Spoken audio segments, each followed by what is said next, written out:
pessoal, tudo bem com vocês? Como vocês passaram a semana? Semana passada, nós falamos sobre vida cristã, o que é e quando ela se inicia. E nós vemos que vida cristã é quando nós vivemos, fazemos aquilo que Jesus fazia, imitando a Ele. O tema da nossa aula da semana passada foi imitando a Jesus.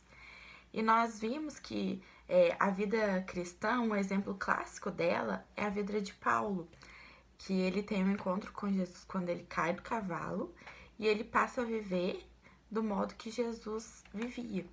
E nós vimos que Pedro, quando ele faz aquela pregação do Pentecostes, que muitas pessoas se convertem, eles começam a viver em unidade, em comunhão. E é aí que nós vemos que a vida cristã ela se inicia. Hoje nós vamos falar sobre o povo contagiante. E nós vamos ver algumas ações que os cristãos em toda parte do mundo fazem quando eles estão reunidos. E o primeiro ponto é levar outros a conhecer Jesus. E aí nós vimos que depois da pregação de Pedro, muitas pessoas elas aceitaram Jesus como Salvador. E aí, se vocês quiserem deixar a Bíblia aberta em Atos 2, nós vamos continuar estudando esse texto. Lá em Atos 2, versículo 41, vai falar assim: Então, os que lhe aceitaram a palavra foram batizados, havendo um acréscimo naquele dia de quase 3.000 pessoas. Então, nós vemos aí que depois que as pessoas aceitaram Jesus, elas foram batizadas, e ali nós vemos que cerca de 3.000 pessoas aceitaram Jesus. E elas estavam contentes, estavam radiantes, estavam fazendo tudo com prazer, porque elas sabiam quem elas tinham aceitado e mudado a vida delas, que era Jesus. E Jesus, quando ele entra na nossa vida, ele muda a nossa história, muda a nossa vida. E elas ficavam juntas na maior parte do tempo, né? E o prazer delas era estar ali juntas e levar outros a conhecerem Jesus também. No versículo 44 de Atos 2, vai falar assim: Todos os que creram estavam juntos e tinham tudo em comum. Então, eles eram amigos, eles dividiam tudo que eles tinham, eles viviam em unidade, como a gente viu na semana passada. E eles sempre levavam outras pessoas a conhecer Jesus, né? Que foi por quem eles mudaram a sua vida, né? E a alegria deles era tão contagiante que todo mundo que ia sendo salvo ia fazer a mesma coisa que eles, porque eles eram contagiantes. No versículo 47 vai dizer: louvando a Deus e contando com a simpatia de todo o povo. Enquanto isso, acrescentava-lhes o Senhor o dia a dia os que iam sendo salvos.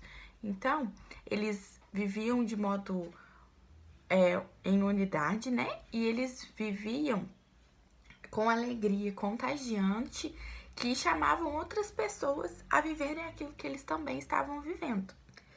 E aí, algumas perguntinhas. Você está contente de ter Jesus como seu Salvador? Outra perguntinha. A gente se alegra pelo que Jesus fez na nossa vida? E a nossa alegria na salvação é contagiante? Porque as pessoas olham a nossa vida. E se nós não estamos contentes, se nós não estamos felizes, nós não estamos contagiando outras pessoas, não é verdade? Segundo ponto, louvar a Deus e ler a Bíblia. Os primeiros cristãos, eles gostavam de se reunir para louvar a Deus e ler a Bíblia. No versículo 42, vai dizer assim: E perseveravam na doutrina dos apóstolos e na comunhão, no partir do pão e nas orações. Então, eles estavam juntos na doutrina, eles aprendiam, eles eram discipulados juntos, eles comiam juntos, né? No partir do pão, na comunhão, um sabia o que o outro estava passando, então eles viviam para um abençoar a vida do outro. E quando nós estamos no grupo, vamos pensar agora, e alguém pega o violão. Alguém sabe tocar? Eu não sei tocar nada. E aí a pessoa começa a cantar. O que a gente faz quando a pessoa que tá com o violão começa a cantar? Quando uma pessoa começa a ler a Bíblia e a falar sobre a Bíblia e tem algumas dúvidas, o que a gente começa a fazer? Nós sabemos que quando uma pessoa tá tocando violão e começa a cantar, nós também somos contagiados a cantar. Quando alguém tá falando sobre a Bíblia, tá lendo a Bíblia, nós também somos contagiados a ler a Bíblia, a falar sobre a Bíblia, a viver o que a Bíblia nos ensina. Então, nós queremos, né, sempre contribuir com a vida um do outro, junto com o nosso conhecimento, né, a respeito da Bíblia. Se a gente sabe tocar, se a gente sabe cantar, a gente também quer partilhar, não é verdade? Então, nós somos contagiantes e nós contagiamos, nós somos contagiadores. E era dessa forma que os cristãos, eles viviam. Eles cresciam influenciando uns aos outros. Eles viviam sendo influenciados pela palavra de Deus. No versículo 42 e o 43 vai dizer: perseveravam na doutrina dos apóstolos e na comunhão, no partir do pão e nas orações. Em cada alma havia temor, e muitos prodígios e sinais eram feitos, por intermédio dos apóstolos. Então, os apóstolos influenciavam eles e eles influenciavam outros. E eles eram mutuamente influenciados. E aí, outra pergunta: você contagia seus amigos com as coisas de Deus? Nós precisamos agradecer dia a dia, porque nós temos liberdade. Nós sabemos que fora daqui do Brasil, muitas pessoas não podem adorar a Deus como nós adoramos, né? Não podem pegar a sua Bíblia e ler durante o dia, não podem sair na rua para ir à igreja como nós vamos. E isso é motivo de sobra para nós agradecermos a Deus, né? E nós temos o privilégio, né, de viver em um país livre, um país que nos possibilita conhecer a Deus, nos aproximar e influenciar outras pessoas a conhecerem Deus também. Então, nós precisamos aproveitar dessa liberdade que nós temos, né? Nós precisamos aproveitar que nós somos livres e contagiar outras pessoas e levar elas a conhecer a Deus. Amém? Esse terceiro pontinho agora, né? É orar uns pelos outros e ajudar. A Bíblia, ela tá cheia de histórias de pessoas que oravam a Deus. Nós temos a história de Daniel. Daniel era um homem que orava 3 vezes ao dia, né? E aí, quando o rei Nabucodonosor levanta uma estátua e fala que não vai poder adorar o outro Deus, somente a ele, não vai poder orar a Deus mais, o que Daniel e seus amigos fazem? Eles continuam louvando a Deus, orando a ele.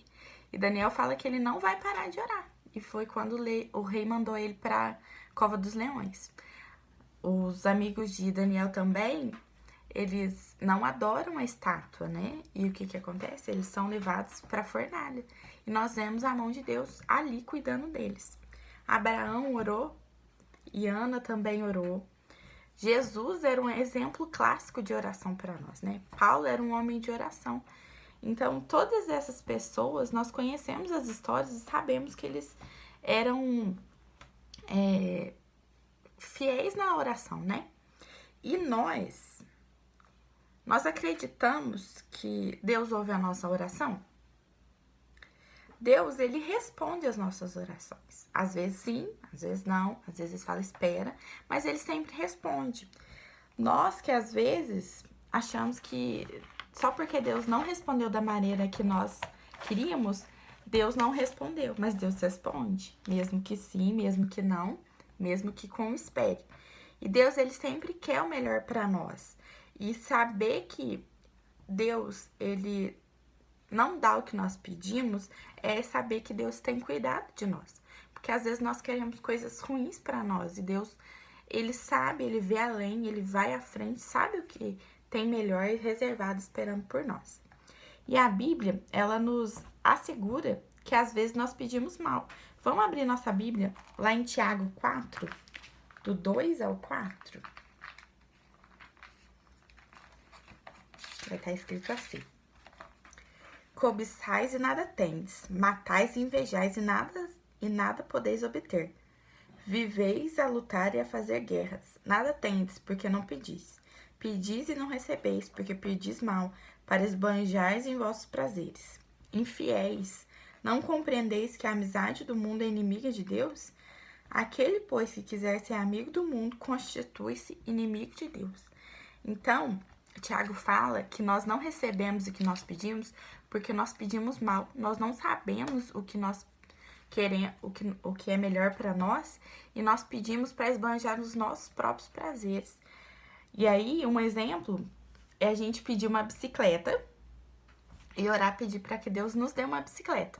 Só que, na verdade, a gente não quer emprestar para ninguém, quer só usar para nós mesmos, não queremos abençoar a vida de outras pessoas também.